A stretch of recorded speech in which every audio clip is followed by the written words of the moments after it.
On the question of same-sex marriage, I have been thinking about this for quite a long time.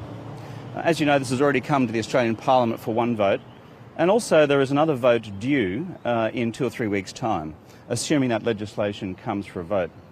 So the judgment I took, having reflected on my own position, as this is a conscience vote, it was time to explain to the people of Brisbane who vote for me, and more broadly to people interested around the nation, the reasons for my change of position on this.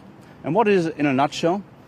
I believe that surely Australia has grown up enough in the year 2013 for the secular state to have its definition of marriage, religious institutions and the Christian church to have their definition of marriage, and for them each to be able to conduct their own ceremonies. That's it in a nutshell. Can you tell us more about the person who has played a role in changing that? Well, I've talked to lots and lots of people. No, I'm not going to go into individual details. But there's lots of people I've spoken to. As the local federal member here, my regular practice is of a Saturday to have mobile offices across the electorate. I talk to people. They come up. I can't point to a single mobile office in the last several months where someone hasn't come up to me, same-sex couple, and says, why can't we get married? And it's been quite pervasive on the ground, but in particular people who are of a Christian background coming to me and saying, look, we have decided that we want to get married. What's your position on same-sex marriage? And so I've thought about all this long and hard. I've reflected on it. But I would draw all of your attention to the 2,000 words I've written on my blog site on this. And when you're next having a cup of coffee as hard-working journalists, sit down, have a read of it. And I'd say this to anybody around the country who's either supportive of my position or hotly opposed to it. Have a read of it because it tries to explain in some detail why I have landed the position I have just described. It's a lot easier to make this decision. I'll take these in sequence, yeah. Why did you choose to make the announcement now? Is it not taking attention off the Prime Minister's campaign? We have a vote in the House of Representatives on this in 2 to 3 weeks' time. For me to have said anything prior to the budget would have been wrong because it would have taken focus off the budget. And immediately after the budget, when you are dealing with the sell of the budget by government ministers around the country, I think that would have been wrong as well. So I've waited, frankly, for a bit of a lull. And also, given that we've got a vote coming up and the debate's about to heat up soon, I have an obligation as a Member of Parliament to explain to people what position I will take to that vote and why. And that's why I've chosen to do it in my own timing and, most importantly, in my own words. What do you think about gay couples becoming parents? Well, as you know, the state laws of Australia, both state and territory, already have a number of items of legislation which deal with this. First of all, you have a majority of states and territories which have already laws in place which permit various forms of surrogacy. Secondly, you also have in place laws which allow for adoption and I think in some cases fostering, and these are the provinces of the states. Secondly, I'm just saying these are laws already in place by the states. Furthermore, in terms of family law recognition of children's rights who are being brought up in these relationships, that was already dealt with the changes we made in the Federal Parliament when then Attorney General Robert McClelland undertook a series, in fact 87 changes to Commonwealth statutes on this matter some years ago. What this does in terms of same-sex marriage is try to close that remaining gap. And also, as I say in the article, to provide same-sex parents who have kids with the option, the possibility of providing long-term public pledge of commitment and, if they so choose, the basis of emotional stability and continuity that can provide kids who are in that relationship. And by the way, there are 30,000 or 40,000 kids in Australia who are currently being brought up in such relationships. I think you had a question, didn't you, mate? You seem like you've become a very strong convert to this stance. Is it just a convenience that you take this stance as a backbencher rather than in a leadership role, both as an opposition leader and a Prime Minister? And do you concede that it's easier to take this position as a backbencher? And did you ever hold this position or even close to this position?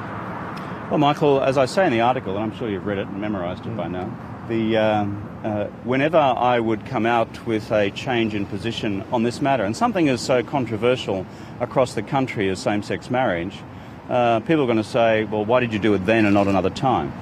And you'll get criticised for whenever you do that. Secondly, to thine own self be true.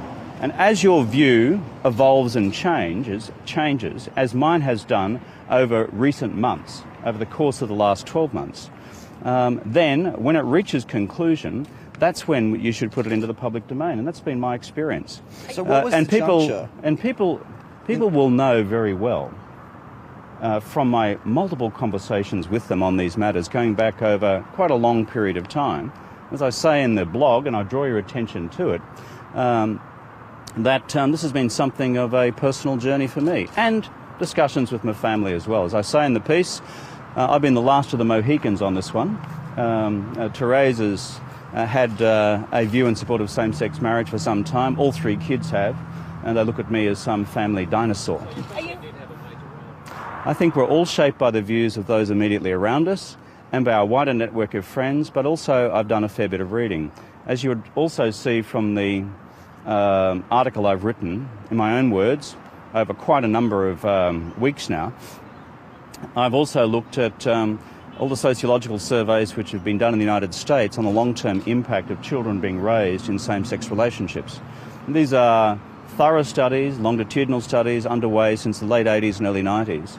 And their collective finding is that there is no evidentiary basis to suggest that kids who are brought up in such relationships are any worse off than those brought up in other relationships with opposite-sex parents. Mr. Ruddy, you understand that this puts you at odds with Julia Gillard. Will you discuss the issue with I said in the article this morning, I don't intend to become some national campaigner on this question. My responsibility is to make my position clear to my community here in Brisbane and to others who have followed this debate across the nation. You don't intend to try and sway her? I was about to complete my answer to the question, which is to say each person arrives at their position on this as a matter of conscience. And that's been the case with me as well. And that has taken a period of time. I'm sure in the case of the Prime Minister, she's arrived at her position of opposition to same-sex marriage as a product of her own conscience and her own deliberations. So that's a matter for her. The important thing is that when this matter is next discussed, and now that we have the bloke who already thinks he's occupying the lodge, Tony Abbott, here in Queensland today, can I just suggest this? Just have the decency to extend a conscience vote to everybody. The Labor Party offers a conscience vote on these questions. Mr Abbott does not permit that of the Liberal Party. I don't think that is the proper way in which this matter, which affects people deeply and personally, and is complex ethically, let's just grant that point, it's not one where a party discipline should be imposed. Every member of Parliament should exercise their own conscience and be free to vote accordingly. So my challenge to Mr Abbott today is to give his own mob a conscience vote, and if you won't do that, then let's look at the possibility of a referendum as the best way to resolve that, as Tony Windsor has suggested before. Can I just take this question and I'll come back to you? Sorry, the Australian Christian lobby's obviously criticised your decision today. They've said it. Surprised by that criticism. They've said it creates a stolen generation. What do you have to say to that? Well, I respect the role that the Australian Christian lobby and Jim Wallace play in the public policy debate in Australia. Their views and Christian views opposed to same-sex marriage have every right to be heard across the nation as anyone else's views. I actually think there is a real time for some civility in the national debate on this. We seem to have missiles being thrown in each direction, either from Christian fundamentalists in one direction or from various parts of the gay lobby in the other direction.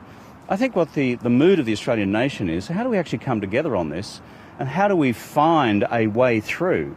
And what I've tried to do in the article I've written is to identify my prescription for what I think a way through is, which is a recognition, once again, that a secular state should have the powers to recognise married relationships, be they of opposite-sex couples or same-sex couples, and that religious institutions, on the other hand, including the Christian Church, should have complete legal protection to continue to conduct their ceremonies exclusively between men and women. I think that's the way through this, frankly, and I think there is a time for some civilised discussion about where we can find a way through rather than unnecessarily dividing the Australian society down the middle. Critics will say this is more about your leadership ambitions, isn't it? You know, critics will say 1,000 things. You know, next week I'll be responsible for the collapse of Western civilization. I'm sure last week I was responsible for a lunar eclipse somewhere. But you said you waited for a lull. Is this more about your leadership ambitions? Give us a break, you know. Had I spoken about this last week, I would have been disrupting the budget. The week before would have been preempting the budget and getting in the road. What's the bottom line here? There's a vote coming up in the Parliament. It's 2 to 3 weeks away. It's the right time to put this position out clearly and in my own terms, rather than have all you guys legitimately come around and ask us all those questions the night before the vote is taken. Well, what are you going to do this time and why? I'd much rather, with a bit of clear air, put it out there in my own language on a blog site so that people can read it. And for those who are critical of me, either in terms of motives or the conclusion that I've reached, I had one simple request for all members of Parliament, whether they're on my own side or whether they are part of the Liberal National Party, or independents for that matter, is just give the article a read and form your own conclusion whether you think it's reasonable or whether you think it's unreasonable. I think there is a time for some civility in this important debate for the nation.